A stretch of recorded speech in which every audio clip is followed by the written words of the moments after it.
Receberemos mais uma vez nesse domingo pela manhã a porção preciosa da palavra do Senhor, na série que continuamos, e esse é o último domingo do mês de setembro. Nesse domingo encerraremos essa série proclamando o Evangelho de Cristo.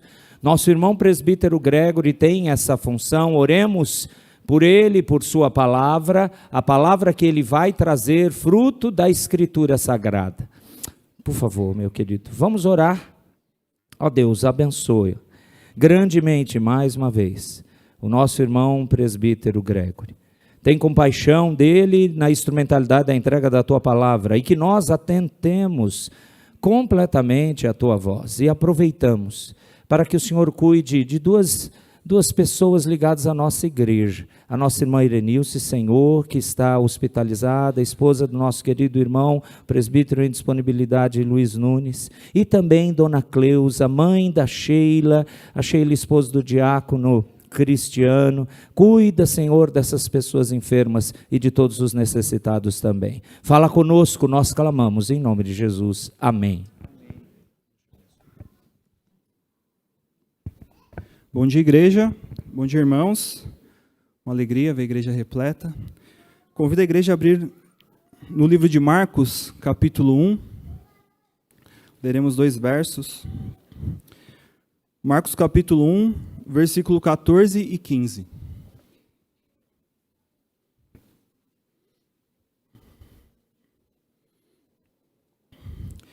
Vamos continuar a série proclamando o Evangelho de Cristo. E vamos meditar nesses 2 versos hoje. Marcos, capítulo 1, 14 e 15, diz assim a palavra do nosso Deus.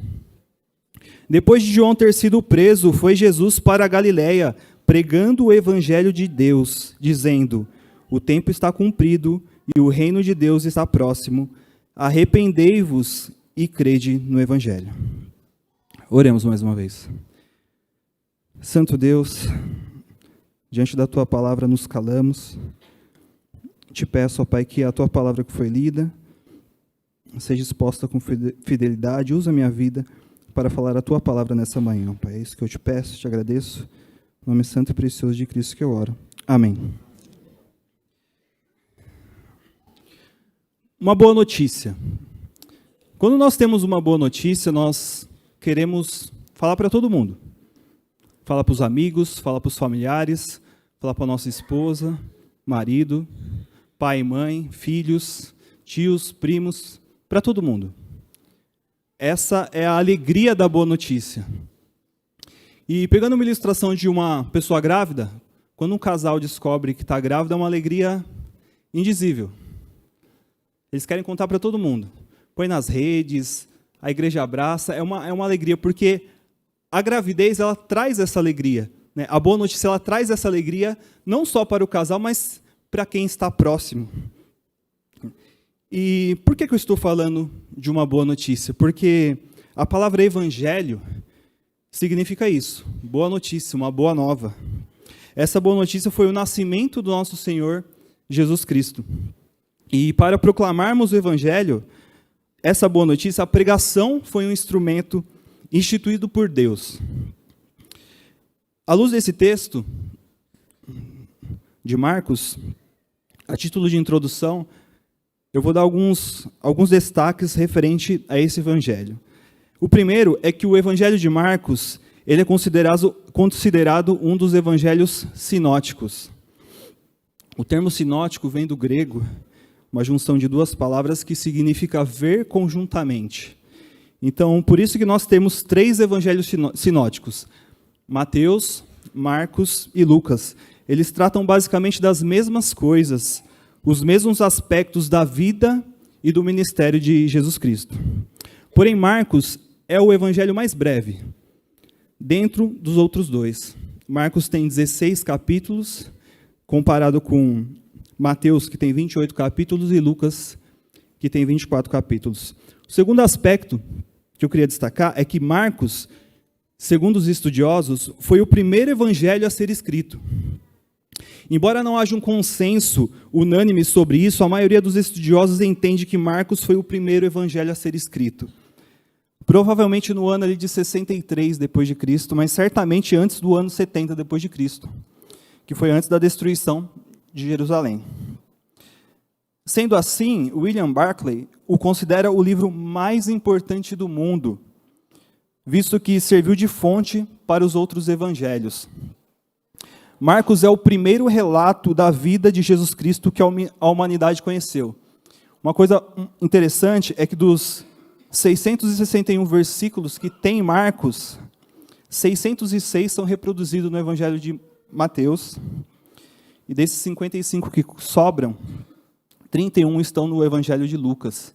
Então, o resultado disso tudo é que há somente 24 versículos de Marcos que não é encontrado no Evangelho de Mateus e no Evangelho de Lucas. O terceiro aspecto que eu quero destacar é que uma pergunta paira na nossa mente, né? Por que 4 evangelhos? Quem já se parou para perguntar por isso? Por que temos 4 evangelhos? Mateus, Marcos, Lucas e João. A resposta é que cada um dos evangelhos ele foi escrito para um público diferente e com um propósito diferente. É como se os autores estivessem subindo uma montanha, escalando uma montanha. 4 pessoas escalando a mesma montanha. Cada um em direção ao cume vai ter a sua visão, a sua perspectiva. E quando eles vão relatar esse momento que eles estão subindo a montanha, cada um vai dar algum destaque que foi importante para ele. Assim, são os 4 evangelhos. Marcos ele foi escrito para os romanos e apresentou Jesus Cristo como servo. Mateus foi escrito para os judeus e apresentou Jesus Cristo como rei. Lucas escreveu para os gregos e apresentou Jesus Cristo como homem perfeito.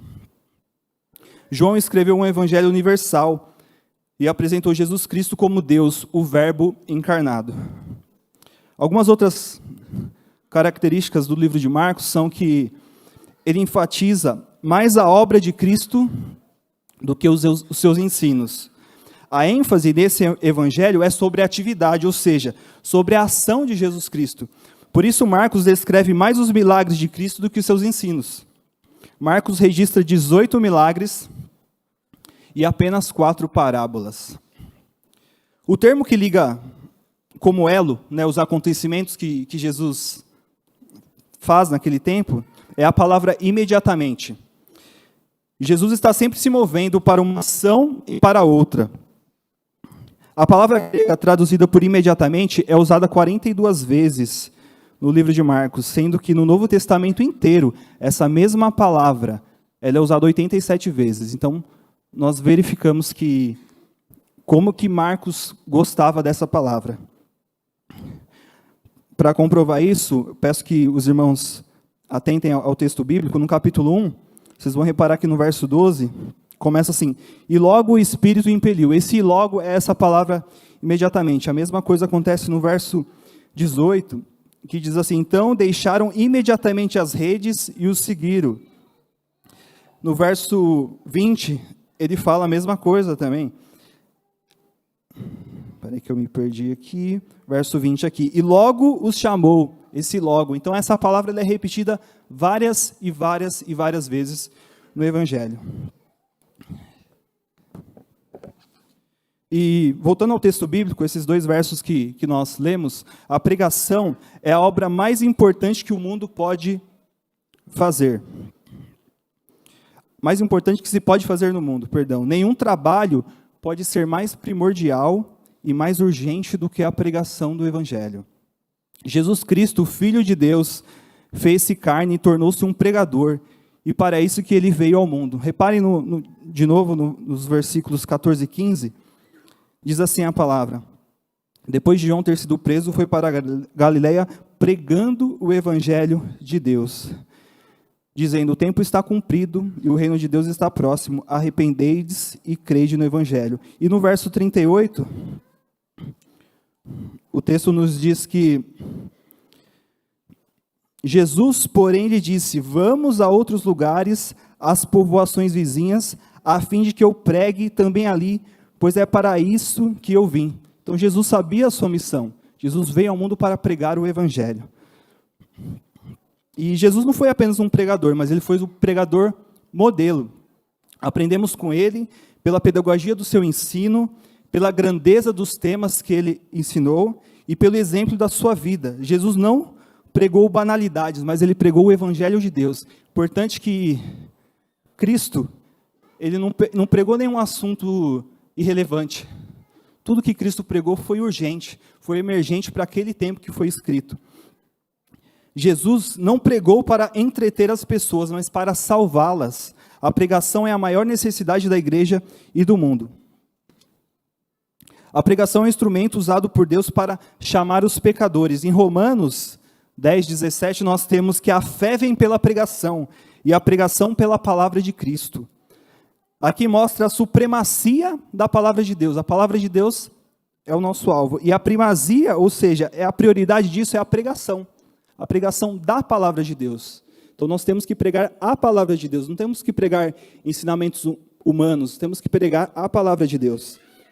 Em 2 Timóteo 4:2, o apóstolo Paulo, ele nos confronta, o jovem ali, pastor Timóteo, e fala: prega a palavra, insta, quer seja oportuno, quer não, corrige, repreende, exorta com toda a longanimidade e doutrina. A pregação de Jesus é um modelo para a pregação em todos os tempos. Jesus começa o seu ministério pregando, ele é conhecido como pregador. Sua pregação deve nos inspirar e também servir de paradigma, ou seja, de servir de modelo, de padrão. Vamos olhar à luz desses 2 versos, 4 aspectos importantes referentes à pregação da palavra de Deus. O primeiro aspecto está no verso 14, essa expressão, depois de João ter sido preso. Então, o primeiro aspecto foi a ocasião que a palavra de Deus foi pregada. Se vocês repararem no começo do Evangelho, a pregação de Cristo, ela foi precedida de adequado preparo. Jesus só iniciou o seu ministério pregação depois que ele foi revestido pelo poder do Espírito Santo e confirmado pelo Pai. Isso está nos versos 10 e 11. Diz assim a palavra de Deus, ali é o batismo de Jesus, e a palavra está escrita assim: logo ao sair da água, viu os céus rasgarem-se, e o Espírito descendo como pomba sobre ele.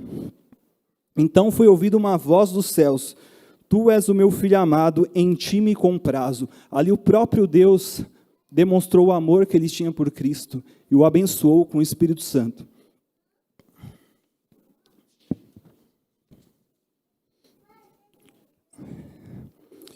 Mas uma coisa importante é que não há pregação sem a capacitação divina.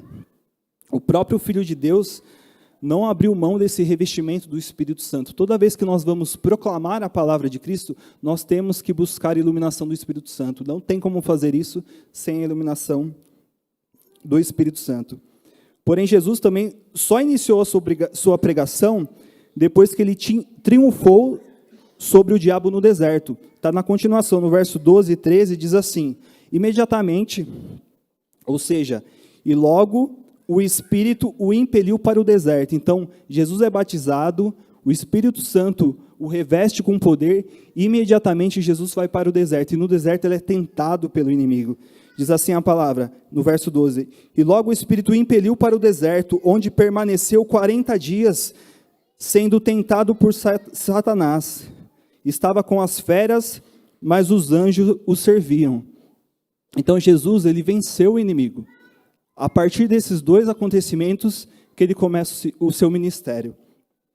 Então, segunda coisa é que a pregação de Jesus evidencia que ele evitou embates desnecessários. Se vocês repararem na continuação do versículo 14, diz assim: depois de João ter sido preso, foi Jesus para a Galiléia. Então essa expressão, depois de João ter sido preso, João Batista, primo de Jesus, ele precedeu o Cristo Jesus. Ele preparou o caminho de Cristo Jesus.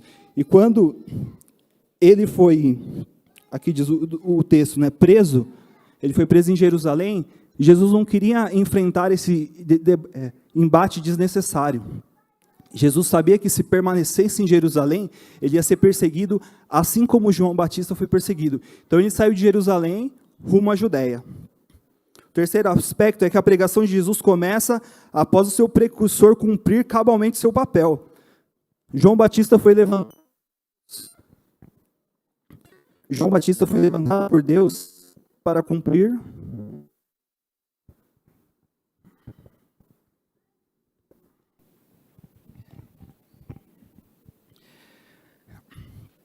João Batista foi levantado por Deus para cumprir o seu papel específico. Qual que era o papel específico de João Batista? Preparar o caminho para Jesus Cristo, para o Messias. Lá em Marcos, capítulo 1, no verso 2, está registrado assim: conforme está escrito na profecia de Isaías, eis aí envio diante da tua face o meu mensageiro, o qual preparará o teu caminho. Voz do que clama no deserto, preparai o caminho do Senhor, endireitai as suas veredas. Então, essa foi a missão de João Batista. O segundo aspecto que eu queria destacar, o primeiro foi a ocasião que isso ocorreu. O segundo aspecto está na continuação do verso, essa expressão, foi Jesus para a Galileia. Isso é muito importante. Naquela época, naquele contexto, Jesus evitou os holofotes e os conflitos humanos. Jerusalém era a capital da fé naquela ocasião. E naquele meio que João Batista é preso, Jesus sai de Jerusalém e vai rumo à Galileia. Jesus descartou qualquer situação que pudesse desviar o foco da sua missão. A missão de Cristo era pregar a palavra. Esse era o foco dele. Ele não queria ter algum embate político ali, permanecendo em Jerusalém. Por isso que ele subiu para a Judéia. O segundo aspecto é que Jesus inicia o seu ministério numa região desprezada. A Galileia era considerada uma região de trevas, era chamada Galileia dos gentios. Terra de gente desprezada pela sociedade, pessoas enfermas, possessas. Nós reparamos no registro de Marcos que Deus fez muitos milagres, muitas pessoas que eram desprezadas pela sociedade, paralíticos, cegos. Os preconceituosos chegavam a pensar que nada de bom poderia proceder dessa região. Lá em João, capítulo 1, verso 46, está escrito assim, é a conversa de Filipe com Natanael, e pergunta ali Natanael, de Nazaré pode sair alguma coisa boa? Então essa era uma região desprezada, e foi para lá que Cristo foi começar o seu ministério, uma região sem holofote. O terceiro aspecto que eu gostaria de destacar está na continuação do verso 1, né? Depois de João ter sido preso, foi Jesus para a Galileia pregando o Evangelho de Deus. Essa expressão, pregando o Evangelho de Deus, é o tema geral da sua pregação. Jesus pregou o Evangelho de Deus. O proclamando inicia o seu ministério sendo o proclamador. Jesus Cristo também era Deus, mas ele iniciou o seu ministério sendo proclamador. Jesus começou espalhando a alegria das boas novas, das boas notícias, naquele berço de trevas e opressão. William Hendrick diz que todos os verdadeiros servos de Deus contam a história, mas foi Deus em Cristo quem fez que houvesse uma história para ser contada. O Evangelho de Deus deve ser o tema de toda a pregação cristã. Dois destaques eu queria destacar, desculpa o pleonasmo, dois destaques nesse ponto. A questão do Evangelho, né? Pregando o Evangelho. O que é o Evangelho? O Evangelho não é uma religião. A religião são formas que o homem criou para tentar se achegar a Deus. O Evangelho significa boa nova, é a promessa da vida, onde reinava a morte, é a promessa de luz, onde reinava as trevas, a promessa da libertação, onde reinava a escravidão. O Evangelho fala de perdão, e não de condenação, de salvação, e não de perdição. Isto é o Evangelho. A segunda palavra é o Evangelho de Deus. O Evangelho vem de Deus e nos leva para Deus. O Evangelho de Deus não é uma religião. Todas as religiões foram tentativas do homem de buscar a Deus. O Evangelho é Deus buscando o homem. Todas as religiões tratam o homem como se pudesse fazer alguma coisa para agradar a Deus. O Evangelho fala do que Deus fez pelo homem. O Evangelho nos aponta para Jesus, o caminho, vivo para Deus, em quem temos o perdão e a vida eterna.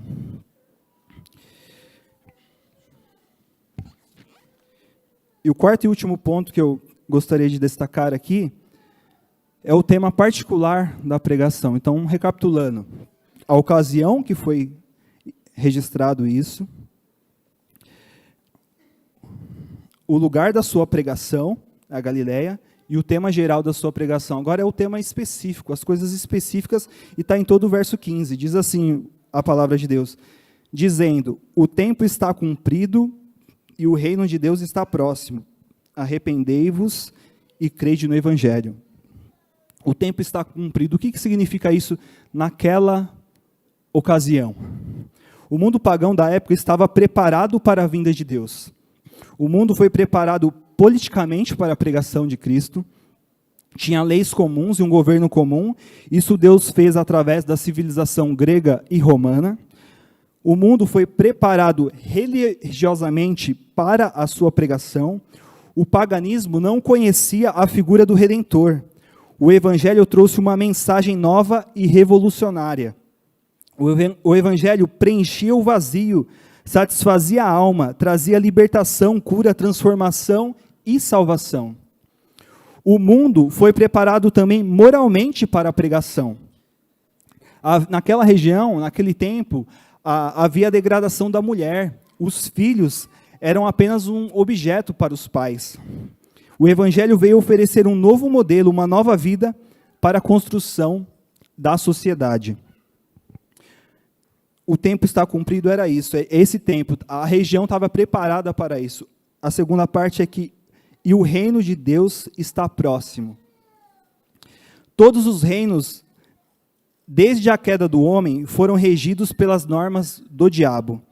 Egoísmo, violência, domínio dos fortes, orgulho, lucro, entre outras coisas. Mas o reino que Jesus proclama é o reino de Deus, que traz a salvação para os homens. O reino de Deus inverte os valores do reino do mundo. É um reino de ponta cabeça. Jesus nos ensina que o maior no reino de Deus é o menor, é aquele que serve. Está lá registrado em Marcos 10, 45.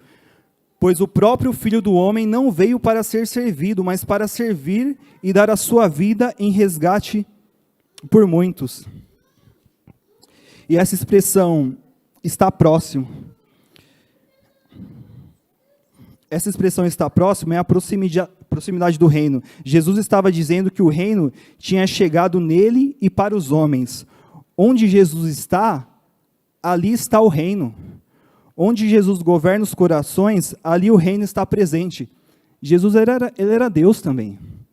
Então, a partir do momento que Deus se fez homem através de Cristo e passou a habitar entre nós, o reino de Deus estava próximo da gente. E a partir do momento que nós confiamos nesse Cristo e Cristo reina o nosso coração, o reino de Deus está dentro de nós.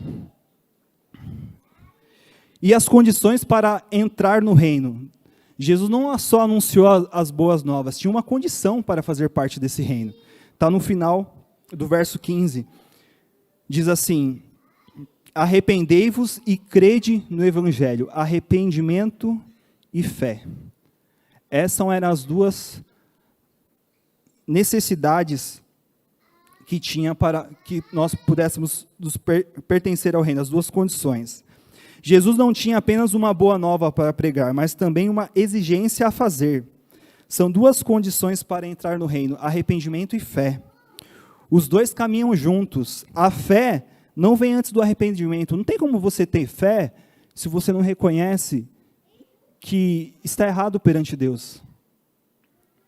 Que sua vida não agrada a Deus. Não tem como você confiar num Cristo sem arrependimento. Os dois caminham junto. Quem se volta para Deus sai do pecado para Deus. Quem não se arrepende não demonstra a verdadeira necessidade de crer. Onde não há verdadeiro arrependimento, não há uma fé autêntica.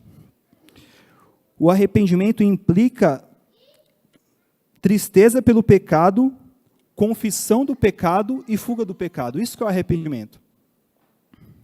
E a fé implica na confiança segura em Cristo.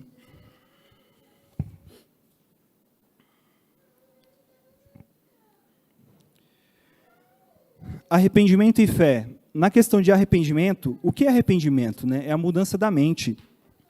E essa mudança, ela tem 3 aspectos: a razão, a emoção e a vontade. A razão é quando o pecador toma conhecimento do seu pecado e da maravilhosa graça de Deus. A emoção, arrependimento, é tristeza segundo Deus. Davi, em Salmo 51:4, diz, né, pequei contra ti somente. Ele estava triste. Então, o arrependimento ele tem que ter emoção. E a vontade é que o arrependimento é dar meia volta, é voltar do pecado para Deus, é uma mudança de atitude. Sem esses 3 pilares, não tem como ter arrependimento. É abandonar o pecado e voltar-se para os braços do Pai. O filho pródigo caiu em si e voltou-se para os braços do Pai. Lá em Jonas, os 120.000 habitantes de Nínive se arrependeram e voltaram para Deus. Isso é arrependimento. E crer no Evangelho. Crer no Evangelho é acreditar o que Deus disse acerca do Pai e da sua gloriosa salvação. É acreditar que a sua gloriosa salvação é absolutamente verdadeiro. Se você não crê em Deus, se você não crê no sacrifício de Cristo, você não tem fé. Mas não é apenas crer, né? Porque, como diz Tiago 2,19, até os demônios creem e tremem, mas é o objeto da fé. Crê em quê? Crê em Deus. Por isso que o texto está registrado, verso 15. Arrependei-vos e crede no Evangelho. Só uma pessoa que pode conduzir-nos, que pode nos transportar em segurança para o céu, é a pessoa de Jesus Cristo. Se nós não confiamos em Cristo, se nós não acreditamos nas suas palavras, registrado na palavra de Deus, se nós não nos entregamos de corpo e alma para Cristo, não tem como nós não chegarmos ao céu. Precisamos confiar nele, agarrar-nos a ele, então seremos levados, salvos para o reino da luz. Somente em Jesus Cristo poderemos ter a vida eterna. E para finalizar, gostaria de deixar uma pergunta para todos nós aqui. Será que nós temos se arrependido e crido em Cristo? Será que nossas vidas, as nossas atitudes demonstram isso? Repare que Jesus, por onde passou, ele proclamou, ele pregou, com a sua vida, ensinando, ministrando milagres. E hoje? Será que nós acreditamos nisso? Essa é a pergunta que eu deixo para todos nós nesta manhã. Que o Santo Espírito aplique essa palavra em nossos corações e que possamos ter vidas regeneradas para fazer a obra de Cristo aqui nessa terra, pregando o Evangelho a toda e qualquer criatura. Amém? Vamos orar. Senhor meu Deus, Pai de amor, te agradeço tudo o que o Senhor tem feito por nós, por ter enviado o teu Filho, teu único Filho, para nos salvar, para termos acesso livre a Ti, ó Pai. Que essa palavra que foi lida, foi exposta, faça morada em nossos corações. Em nome de Cristo que eu oro. Amém.